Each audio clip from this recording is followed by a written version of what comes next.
Hello everybody, it's your boy Jmulls, and today we're going to be talking about the Arcadion raid series, which very well may go down as my favorite raid series Final Fantasy XIV has ever done. I love this thing, and the heavyweight division was such a great finale for it. The fights are incredible, the music is god tier, and I think they wrote a phenomenal ending for this raid. Let's get into it, shall we? I'm not even entirely sure where to begin with this behemoth. The only real fight I ran into any issues with while pugging was the first fight because there's a couple of damage checks, and my group didn't necessarily meet those. We did eventually get it down, but it had a great sense of tension to it overall. And I know this is gonna sound a little bit weird, especially for an MMORPG, but honestly the mechanics and the fights themselves were kind of secondary to me throughout the entirety of the Arcadion, just because the music this go around was so dang good. The music in the Arcadion has been great in the first two tiers as well, don't get me wrong, but you can just tell that Soken had so much fun with this soundtrack. A lot of the discussion is going to be centered around Everything Burns, which is the song for the final fight in the Arcadion tier, but the first three fights all have unique theme songs as well, and they're incredible, and honestly, in my opinion, just as good as Everything Burns. The first fight against Vamp Fatale, I mean, oh my god. The Arcadion rolls are going to flow with this one, and while the damage checks could be a little annoying when you're pugging it, I think the way they have done here produces this great sense of tension, and for the theme of this fight, I do think that was kind of needed. Vamp Fatale is supposed to be this very oppressive force. She's a dominatrix, and she's trying to exert her will onto you. So rapidly losing playable ground and space to work around with, I think really works for the idea of what this fight is supposed to be. And again, oh my god, the music is so dang good. I think as more and more people just get more gear, this fight won't be as much of an issue when you're doing random groups as it probably is right now, or at least was for me, just because those damage checks will be easy to make. But yeah, overall, really cool fight. Next up, we have a tag team match, people. Fire and Water. I think a very standard Final Fantasy XIV fight, but again, with the theming of this being a tag team match, I think it's executed very well. The first half of the fight is basically alternating between one boss to the other. You're introduced to their mechanics. Fire Guy is ground denial, whereas Water Guy is a bunch of AoEs and knockbacks. Very simple stuff, and then, as you can probably surmise, around the halfway mark in the fight, they both fight you together, so you have to manage and juggle all of their mechanics all at once. Very simple and straightforward, but oh my god, the song going on here will bring you right back to the 2000s. People in my chat were calling it the Blink 182 song. To me, it sounded as if it would be an anime theme song from the 2000s for a shonen or something. And while I think a common complaint I'm gonna have for quite a few of these fights is that besides the final boss, the last 25% can feel a little bit repetitious. You know, now I'm thinking about it, I guess it's mainly just the first two fights, where that final 25% can feel kind of repetitious. My group's DPS might have just been very low. I still think overall, just the way they pair these mechanics up and the music going on just makes them so dang fun. And then the third fight of the Arcadion against the champion of the heavyweight division. Probably my favorite arena of all the Arcadion fights. It's just something about being in that Roman Colosseum that is just so dang cool, dude. Now this fight actually, funnily enough, had the opposite problem to what I had with the first two fights, where for the first two fights, it felt like the last 25% was kind of dragging its feet. For this fight, it's the first 50%, because the idea is, for the first phase, he's largely testing your metal, because this guy's supposed to be head and shoulders above everyone else in the Arcadion so far. Absolutely! He's gotta make sure you're up to snuff. So his mechanics can be kind of slow. Again, this is normal mode, so it's not that big of an issue. But what he is doing is he is introducing basically what his mechanics are, and then you get to phase 2, it's far more fast-paced, things are more hectic, things are stronger, and it's a whirlwind of all of his mechanics just coming to try and kill you. I think this is probably the least memorable song in the tier, and I'm mainly just saying that because I cannot for the life of me remind myself how it sounded. Give me 1 second here. Sorry, I had to go look up what the song was. Yeah, that song in particular feels like it's the theme song for the Arcadion, mainly because they go, Arcadion, 15 million times. It's still a really good song, probably my least favorite song in the tier though. But it's one of those situations where the fight more than makes up for it. I think this is a really solid fight that just gets more fun and enjoyable as the fight goes on and progresses. Good stuff all around, again, 2 thumbs up. And now for the big one. It's time for everything to burn. I mean, the story here is just, if you've ever cared about wrestling, it just reminds me of all those reasons as to why I loved wrestling all those years ago. It's so dang cool and fun. The president was actually this giant lindworm in the back in an arena. There's a great use of color, by the way. This arena looks gorgeous, even if it's kind of repetitive in its overall design, because a bunch of like little balconies. It still looks really dang cool and reminds me of the Ammon fight from all the way back in Crystal Tower, Circus Tower to be specific. But still, like, overall, a really cool arena.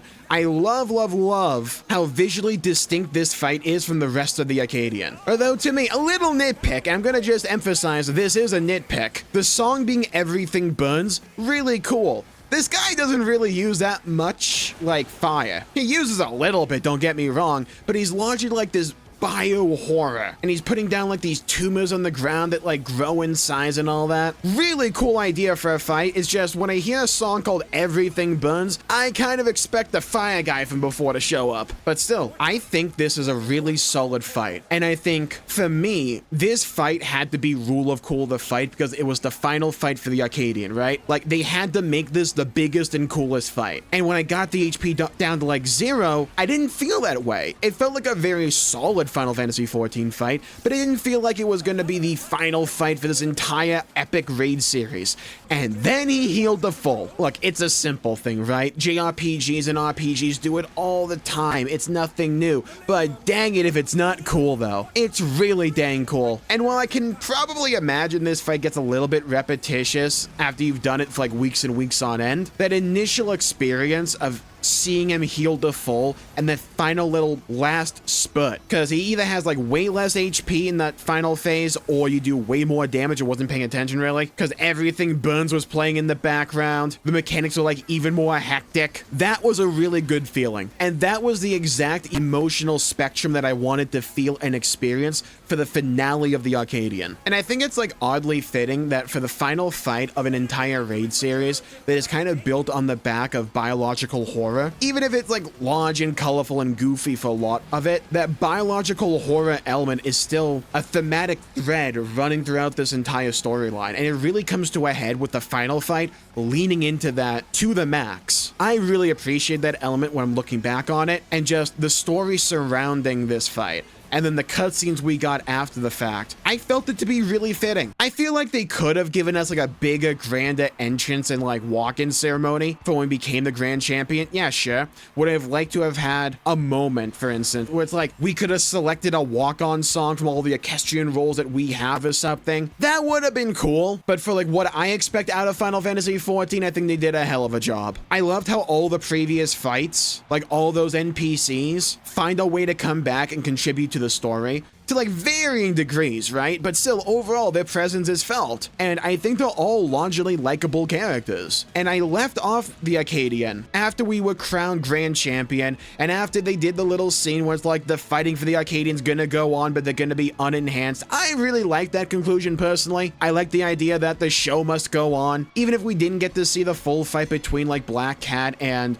Mad Bomber. I don't necessarily mind them not showing that fight in particular in the epilogue, because again, it's supposed to symbolize that the Arcadian's still going to go on, there's going to be more fights. It wanted to end on a beginning, and I get that, and I like that personally, and I will defend that story decision. And don't get me wrong, the epilogue and the conclusion to this raid story was really good. When the final quest was completed, I was kind of hoping we had like a little something else, I think it's mainly because I didn't want to say goodbye because I was enjoying the Arcadian this go around so dang much, and I think it goes to show just how high quality the Arcadian has been overall. Yeah, I know that Dawntrail had its issues. I get that. I understand that. And I largely do agree with that. But my god, from start to finish, the Arcadian has been a massive bright point. It was great all the way from Fight 1, all those months ago, and all the way through the finale. I loved the Arcadian. I don't think I'm exaggerating, and I don't think it's just recency bias for me. I think the Arcadian is my favorite raid series they've ever done. Because a lot of the times when it comes to the raid series that they do, I tend to find myself either either really caring about the story or really caring about the fight design. And they've never really managed to get me to like 10 out of 10 care for both of those at the same time. Normally there's a little bit of give and take, but when it comes to the Arcadion, it's been a 10 out of 10 for me from start to finish. I loved how it played in the wrestling themes. I loved how if you know a lot of wrestling and wrestling tropes, there's a few story beats you could have predicted, and I liked the fact it didn't really stray from that. It was just fun and good-natured, and that's what the Arcadion should have been, and I'm so happy they went in this direction. It was a feel-good story, and I feel good about it. I think the other raid series that I would put in close contention with the Arcadion for me is Eden. I really loved Eden. I loved the story that was going on there. It's a completely different look and feel to what the Arcadion provides, but I think both Eden and the Arcadion for me do what they set out to do expertly well. They have great fights, great music, great stories, great characters. I love them both. Those two are probably my number one. And honestly, for me, I'd probably say I prefer one or the other just depending on how I'm feeling that given day. I think Dawn Trail needed something good from start to finish. The Arcadion was that. It's gonna be a raid series that I always look back to, and I'm just gonna smile because it was just that dang fun and just a joy to experience. And my god, the music, dude. The aesthetic variety across all the different fights is something that I do think gives the Arcadion a bit of its charm. What a phenomenal experience. And if I keep talking anymore, I'm just gonna repeat myself and just say, this was awesome in like 15 different ways because yeah, I love the Arcadion. I loved what they did with the president. I don't think this had to be a really grim dark story where like everyone dies. Bro, it's a wrestling thing. I'm not expecting like that level of dark and macabre storytelling out of like something like the Arcadion. I wanted to be like adrenaline filled. I wanted to be fun. I wanted to be action packed, and I wanted to be like a feel good story, and that's what it was. I love how the entire story of the Arcadion was the president winning. I love that. I love that we were being worked the entire time. It made me actually care about the story of the president and the character of the president and everyone involved. I think this is a lighthearted, good-natured story done extremely well here. 10 out of 10, it's peak. And here's where you come in. Let's start a war in the comments. Leave a comment down below with what song was your favorite from the tier. For me, I may have to go against the grain and say Vamp Fatale song. I love Everything Burns, but for how long that fight was, it did kind of repeat itself a little bit too much for me. Great song, don't get me wrong, but I really like Vamp Fatale song. And while you're down there, please leave a like and subscribe. It really helps channel out and helps support future content, and I greatly appreciate it. And 7.4 has been an absolute delight, because while we just covered the Arcadion here, we have to talk about the MSQ, because there was a massive, massive reveal that shows us where this story is going to go in the future. I give both my non-spoiler and spoiler thoughts, and if you want to find out what they are, trust me, this one's a doozy. Check out this video right here for more. Stay safe, everybody. Have a great day, and I'll see you all next time. Bye-bye, everybody. Until we meet again!